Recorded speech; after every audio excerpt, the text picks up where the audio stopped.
네, 앞에서도 얘기 들으셨지만 이 재정절벽이라는 이 악재, 영향력은요, 이제 한 80%는 시장에 반영됐다고 보고, 이제 재정절벽 협상이 깨지더라도 증시에 반영될 수 있는 리스크 비율은 한 20% 남았다고 봅니다. 그런 차원에서 우리가 잃을 것보다 얻을 게 더 많은 상황이라고 앞으로 보시면 되는데요. 일단 유럽 소식부터 보시고, 재정절벽에 대한 협상, 우리가 오늘 금요일장을 기분 좋게 상승 마감할 수 있을지에 대해서 한번 짚어보도록 하죠.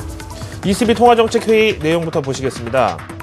제목은 부정적인데 결과는 시장에서 좋게 받아들였다.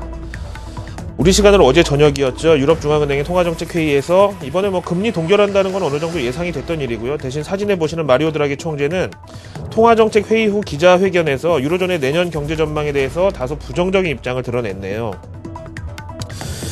ECB의 유로존 경제 전망에 따르면 유로존은 올해는 물론이고 내년 2013년까지도 역성장, 즉 경기 위축이 불가피하고 내후년인 2014년 돼서야 플러스 성장으로 턴어라운드 할 수 있다고 밝힌 건데요. 투자자들은 유럽중앙은행장이 경제 전망을 저렇게 어둡게 본다는 것은 ECB가 그냥 가만히 있을 수는 없을 것이고 결국 내년 초에 추가 금리나 여지가 있다고 이렇게 의역을 하면서 유럽 증시 동반 상승장을 나타냈다는 설명입니다. 이런 걸 보면 참 시장이 비이성적이라고 할 때도 참 많은 것 같아요. 그렇죠? 2014년까지 앞으로 한 1년 더 침체가 남아있다고 하는데 유럽 증시가 올랐다.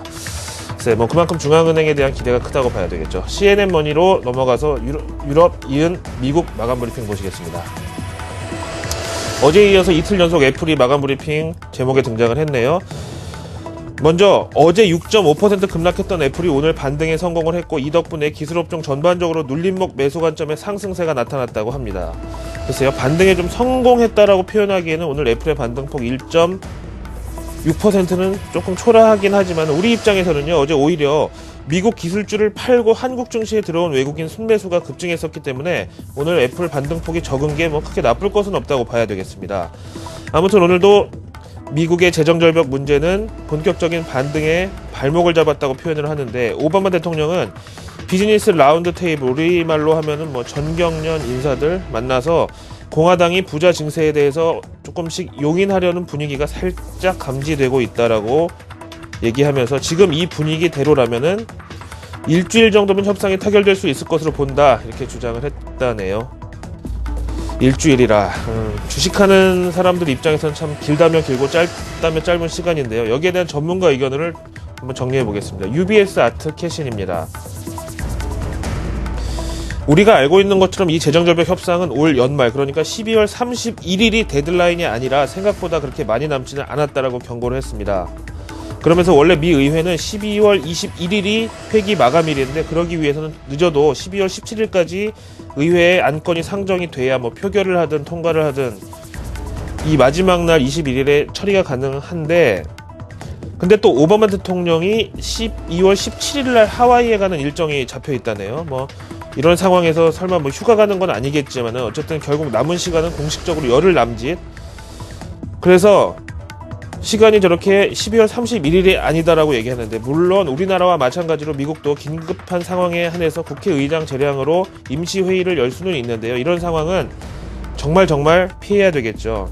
왜냐하면 축구에서 보면은 인저리 타임이라고 후반전 경기 시간 다 끝나고도 심판이 시간 조금 손해본 거 감안을 해서 임시로 좀 더 허락해주는 이런 경기 시간이 있는데, 지고 있는 팀 입장에서는 이 시간이 진짜 얼마나 초조하고 지옥 같겠습니까? 그래서 만약에 21일을 넘기면 그래도 처리가 아예 불가능한 것은 아니지만은 시장이 큰 혼란에 빠질 가능성이 있다는 차원에서 이 인저리 타임, 즉 21일 이후에 협상이 타결되는 것은 조금 시장이 출혈이 있을 수도 있다고 말씀을 드리겠습니다. 다음 내용 보시죠. 오늘 외신이 이것저것 바쁜데요. 삼성과 애플이 오늘 법정에서 재격돌을 합니다. 워싱턴 포스트지의 기사 내용 보시죠. 여기는 미국이니까 알파벳 순으로 애플, 삼성 이렇게 했지만 우리는 가나다 순으로 하면 삼성, 애플이죠. 지금 이 제품 쭉 나와 있고 10억 달러의 배상액이 걸린 삼성과 애플의 특허권 소송이 오늘 현지 법원에서 1심 판결을 앞두고 있는데 1심 판결이니까요. 배드민턴이나 테니스로 치면 총 3세트 중에 1세트 결과 정도로 시장에 큰 충격은 없을 것으로 보는데요. 자, 여기에 대해서 지난번 배심원의 판결이 문제가 있었다, 여러 가지 소식이 있었는데 현지 로펌의 반응이 어떤지 인터뷰 내용이나 한번 보시자고요. 미 현지의 특허 전문 변호사 의견인데요.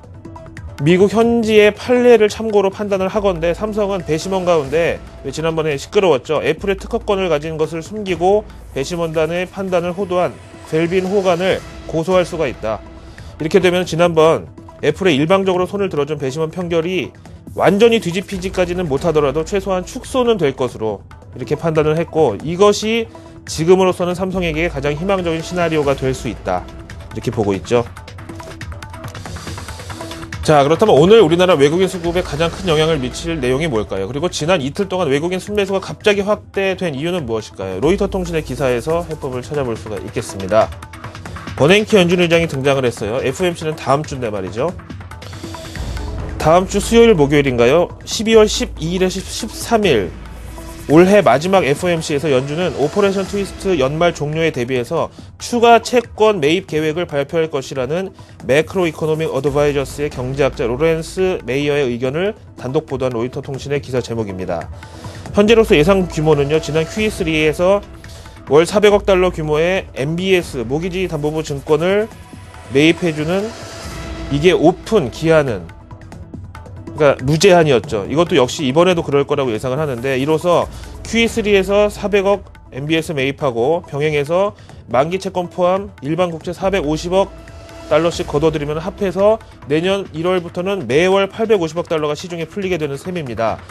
현재 재정절벽 관련해서 해결해야 되는 이 세금 금액이 6천억 달러라 그러죠. 근데 지금 이 계산으로면 한 5개월이면은 연준이 다 커버해 줄 수 있는 이런 금액으로 현재 집계가 되고 있는 상황이고, 예상에 불과하지만 어쨌든 금 가격도 조금 오르고 이런 걸로 봐서 시장에서는 어느 정도 인지를 한 것으로 보겠습니다.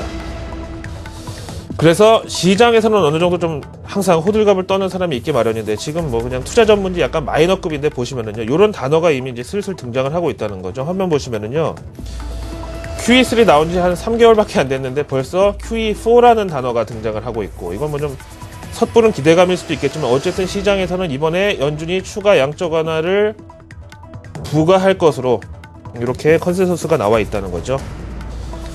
요런저런 정황을 보니까 오늘 오랜만에 좀 밖에 날씨와는 반대로 좀 훈훈한 금요일장을 맞을 수 있을까 기대가 되는데요. MSCI 한국지수 보시죠.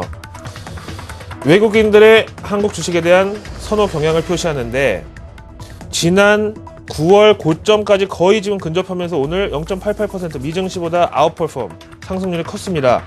60.48은요 객관적으로 코스피 2000선을 약간 넘은 수준까지도 외국인들은 현재 시각을 높여놓고 있는 상황이다, 이렇게 보시면 되겠고, 이틀간의 외국인 순매수 확대 그리고 오늘까지 이어진다는 이 가정도 여기에 따라서 좀 가능성이 높다고 판단을 하시면 되겠습니다. 오늘 밤에 미국의 고용지표가 발표됩니다. 하지만 이게 큰 불확실성이라기보다는요, 아예 어중간한 게 나올 거면 이번엔 나쁘게 나오는 게 다음 주 FOMC에 더 도움이 될 것이다라고 보면은 큰 위험은 아닌 걸로 인지를 하겠습니다. 금요일 아침 글로벌 마켓 나우였습니다.